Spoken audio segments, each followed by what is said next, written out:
Another issue that happens when we start to talk about this rotary solution or rotary problem is a situation where the cuff of the boot is misaligned with the shape of the leg.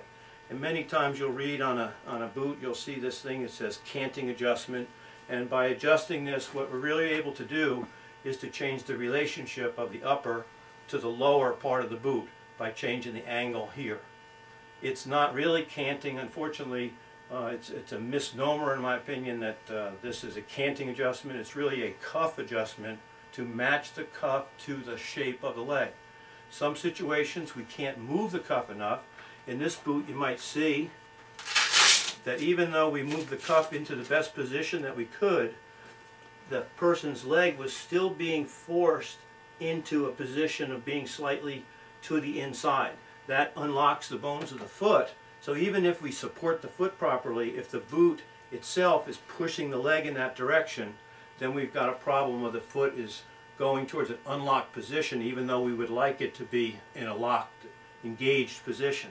So you can see extra padding here that changes the position of the leg relative to the cuff of the boot. Again, it's a rotary issue that can be caused by misaligned cuff.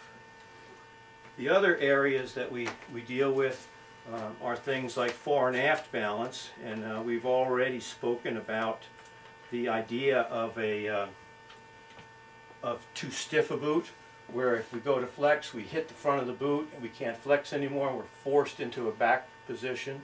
We would like to have a range of motion that allows us to travel up and down without having a big effect on our center of mass. So flex of the boot and forward lean are some things we've already spoken about.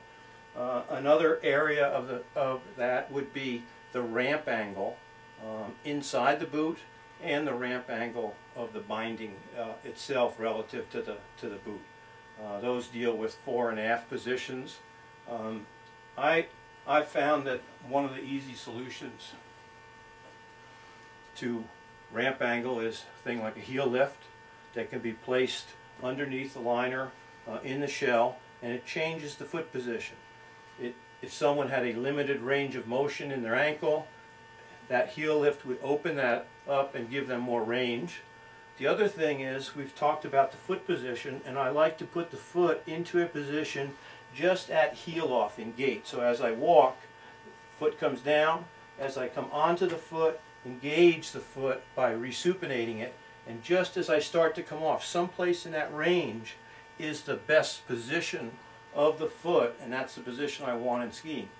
If while skiing, when I finish a turn and relax, I were to settle into a hole, then that tells me that I might want to add a heel lift so that I don't have to keep climbing up to the strong position of the foot on every turn. So I fill that space that's created by having the foot into the strong position of heel off so that it doesn't settle back down in the boot and then have to climb up every turn, which would be tiring over the course of a day. So it does change the position of the foot and the leg relative to the shaft of the boot. We'll go into more of these things really specific later on, but these are all contributing factors to people having fore-aft balance problems. The other thing that comes up quite often is the idea of banking, inclination, and the idea of angulation. Why is one used versus the other? And I read technical descriptions of skiing. Those descriptions are based on what they see the body doing. So one coach will say, well, the racer starts by leaning into the turn and then angulating as he gets into the turn. Another one thinks that that's slow and they should angulate right away. So there's a lot of concepts that are being passed around. The problem is, misunderstood, is that the idea that the skiing is happening from the snow up. Why would someone angulate versus inclinate? The best example I could show you is to change the amount of edge angle. Assume that someone's boots point in a position that are slightly outside their center of mass. For them to begin to turn, and I just take a plumb line from center of knee, for me to begin to turn, as soon as I start inside, the ski wants to tip on its edge.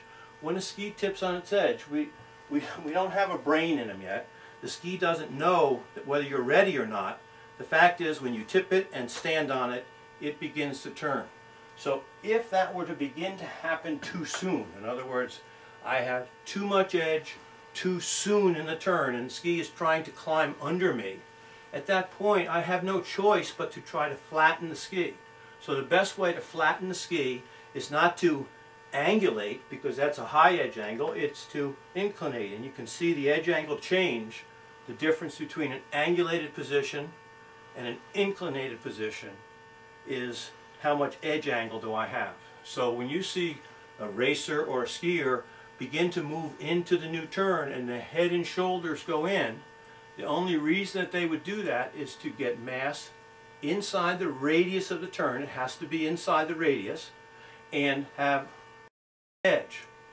If they wanted more edge, they wouldn't lean in, they would angulate.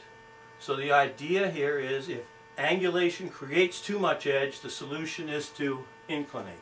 So the difference between these things is really based on when does the ski come on edge. In a situation that we see many times, certainly in racing when I was coaching, is as the skier moves in, he's moving in with the head and shoulders, and we see the outside hand come up. And many people, the correction they see is outside hand is up, and they want the person to keep the hand down.